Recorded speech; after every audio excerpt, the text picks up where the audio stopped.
Mithun manual തോമസിന്റെ എഴുത്തിൽ വൈശാഖ് സംവിധാനം ചെയ്തുകൊണ്ട് മമ്മൂട്ടിയുടെ സൂപ്പർ ഹിറ്റ് ചലച്ചിത്രമായിരുന്നു ടർബോ. ഇടിപ്പടമായിരുന്നു പ്രേക്ഷകർക്ക് ഈ സിനിമയിലൂടെ ലഭിച്ചത്. വർഷങ്ങൾക്ക് ശേഷം മമ്മൂക്കയുടെ ഒരു ഇടിപ്പടം കണ്ടു എന്നായിരുന്നു പ്രേക്ഷകർ തന്നെ അഭിപ്രായത്തിൽ ഈ സിനിമ മുന്നോട്ട് പോയത്. എന്നാൽ ഈ സിനിമയിൽ മമ്മൂക്ക സ്റ്റണ്ട് ചെയ്യുന്നതിനിടയിൽ ഒരു ചെറിയ ആക്സിഡന്റ് ഉണ്ടായി എന്ന് കാണിച്ചിരിക്കുന്ന വീഡിയോ ആണ് പുറത്തു വന്നിരിക്കുന്നത്. സെക്കൻഡ് ഹാഫ് കഴിഞ്ഞ ഉടനീളം നല്ല ലെങ്ത് ഉള്ള ഫൈറ്റിംഗ് ഷോട്ടും ചേസിംഗ് ഷോട്ടുമാണ് ഉള്ളത്. അതിൽ ക്ലൈമാക്സിലോട് അടുക്കുമ്പോഴുള്ള മമ്മൂക്കയ്ക്ക് പറ്റിയിരിക്കുന്ന അപകടത്തെക്കുറിച്ചാണ് പറയുന്നത്. സെറ്റ് ഒന്നടങ്കം നടുങ്ങിയ സംഭവമായിരുന്നു ഇതെന്നും പറയുന്നു. മമ്മൂട്ടിയുടെ അപകട സീൻ വീഡിയോ ഇപ്പോൾ പുറത്തു വന്നിരിക്കുകയാണ്. ക്ലൈമാക്സിനോടനുബന്ധിച്ച് ഒരു വലിയ ഫൈറ്റ് സീൻ ഉണ്ടായിരുന്നു. മമ്മൂട്ടിയുടെ കരിയറിലെ തന്നെ ഏറ്റവും വലിയ ഫൈറ്റ് സീൻ എന്നാണ് ഇതിനെ അറിയപ്പെട്ടിരുന്നത്. അത് തന്നെയാണ് ഇപ്പോൾ ഈ സീനായി കാണുന്നത്. ചിത്രീകരിക്കുന്നതിനിടയിൽ മമ്മൂട്ടിക്ക് അപകടം സംഭവിച്ചു എന്ന് പറയുന്നു. മമ്മൂട്ടി ഇടിക്കുമ്പോൾ അതിൻ്റെ ആഘാതത്തിൽ ഒരാൾ ദൂരേക്ക് തെറിച്ചു വീഴുന്ന ഒരു രംഗമാണ് ചിത്രീകരിച്ചു കൊണ്ടിരുന്നത്. സ്റ്റണ്ട് ഡയറക്ടർ ഫീനിക്സ് പ്രഭു ആക്ഷൻ വിളിച്ചതും മമ്മൂട്ടിയുടെ വശത്ത് നിൽക്കുന്ന സ്റ്റണ്ട്മാൻ ഹുക്ക് സ്റ്റണ്ട് ഡയറക്ടറുടെ സഹായികൾക്ക് ഒരാൾ വലിക്കുന്നു. വരിയുടെ ടൈമിംഗ് തെറ്റി സ്റ്റണ്ട്മാൻ എതിർദിശയിലേക്ക് തെറിച്ചു പോകേണ്ടതിന് പകരം മമ്മൂട്ടിയുടെ നേരെയാണ് ചെന്നത്. ഇടിച്ചു വന്ന ആഘാതത്തിൽ തെറിച്ചുപോയ മമ്മൂട്ടി കറങ്ങി ചെന്ന് വീഴുന്നത് സമീപത്തുള്ളൊരു മേശയുടെ അടുത്താണ്. മേശയിൽ അദ്ദേഹം തല ഇടിക്കുകയും ചെയ്തു. മമ്മൂട്ടി താഴെ വീണതും തൊട്ടടുത്തു നിന്ന നടൻ കബീർ ദുഹാൻ സിംഗ് ഓടിയെത്തി മമ്മൂട്ടിയെ പിടിച്ച് എഴുന്നേൽപ്പിക്കാൻ ശ്രമിക്കുന്നുണ്ട്. വീഡിയോയിലെല്ലാം തന്നെ വ്യക്തമായി കാണാം.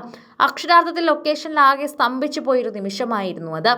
ആക്ഷൻ ഡയറക്ടർ ഈ കാഴ്ച കണ്ടതും എന്തു ചെയ്യണമെന്നറിയാതെ പൊട്ടിക്കരയുകയായിരുന്നു. ഇങ്ങനെയാണ് വൈശാഖ് ഒരു അഭിമുഖത്തിൽ തന്നെ പറഞ്ഞത്. എന്തു ചെയ്യണമെന്നറിയില്ല. മമ്മൂക്ക തലയിടിച്ചൊക്കെ വീഴുക, അതും അശ്രദ്ധ കാരണം എന്ന് പറയുമ്പോൾ അത് അദ്ദേഹത്തിൻ്റെ തെറ്റല്ലേ? അത് ഷൂട്ടിംഗ് പോലും നിന്നു പോകുന്നൊരവസ്ഥ, അതും അത്രയും പ്രധാനപ്പെട്ട ക്ലൈമാക്സ് സീൻ. അതുകൊണ്ട് അദ്ദേഹത്തിന് വല്ലാത്ത ടെൻഷനായി എന്നാണ് വൈശാഖ് പ്രതികരിച്ചത്. ഞങ്ങൾ ക്ലൈമാക്സിലെ ഒരു ഷോട്ട് എടുക്കുകയായിരുന്നു. ഒരാളെ മമ്മൂക്ക കാലിൽ പിടിച്ച് വലിക്കണം. അയാൾ ഇങ്ങനെ ക്രോസ് ചെയ്തു പോകും. ആ വേളയിൽ മമ്മൂക്ക മറ്റൊരാളെ കിക്ക് ചെയ്യാൻ പോകണം. ബാക്ക് ഷോട്ടാണ്. ഷോട്ടിടയിൽ റോപ്പ് വലിക്കുന്നവരുടെ ഡയറക്ഷൻ മാറിപ്പോയി. സൈഡിലൂടെ പോകേണ്ട ആൾ മമ്മൂക്കയുടെ നേരെ വന്നു. മമ്മൂക്ക ഒരൊറ്റ ഇടി ഇടിച്ചു. ഒരു സീൻ കഴിഞ്ഞ് എഴുന്നേറ്റ് തുടങ്ങി മമ്മൂക്ക. പുള്ളി ഇങ്ങനെ കറങ്ങിപ്പോയി ടേബിളിൽ തലയിടിച്ച് നേരെ അതിനിടയിലേക്ക് പോയി. ഒരു സെക്കൻഡ് എല്ലാവരും ഷോക്കായി നിന്നുപോയി. ഓടിപ്പോയി മമ്മൂക്ക എഴുന്നേൽപ്പിച്ച് കസേരയിൽ കൊണ്ടുപോയി ഇരുത്തി. ഞാൻ കയ്യിലിറക്കി പിടിച്ചിരിക്കുകയാണ്. പേടിച്ചിട്ട് എൻ്റെ കൈയും വിറയ്ക്കുകയാണ്. സിനിമയിൽ ആക്ഷൻ സീക്വൻസുകൾ ചെയ്യും സമയത്ത് അങ്ങനെയൊക്കെ വരാം. ഫൈറ്റ് മാസ്റ്റർ കൊച്ചുപിള്ളേർ കരയും പോലെ വൻ കരച്ചിലായിരുന്നു. റോപ്പ് വലിക്കുന്ന ആളുടെ ടൈമിംഗ് മാറിപ്പോയതാണ്. കുറച്ച് കഴിഞ്ഞ് മമ്മൂക്ക എഴുന്നേറ്റ് അവരോട് പോയി, കുഴപ്പമില്ലടാ മോനെ, അതൊക്കെ സംഭവിക്കുന്നതല്ലേ, പ്രശ്നമുള്ള കാര്യമല്ല എന്ന് പറഞ്ഞു. ഒരുപാട് ഷോട്ടുകൾ ബുദ്ധിമുട്ടുകളെ അതിജീവിച്ചിട്ടാണ് മമ്മൂക്ക ടർബോ ചെയ്തത്. ഈ സംഭവത്തിന് ശേഷം 10-15 മിനിറ്റോ റെസ്റ്റ് എടുത്തിട്ടുണ്ടാകും.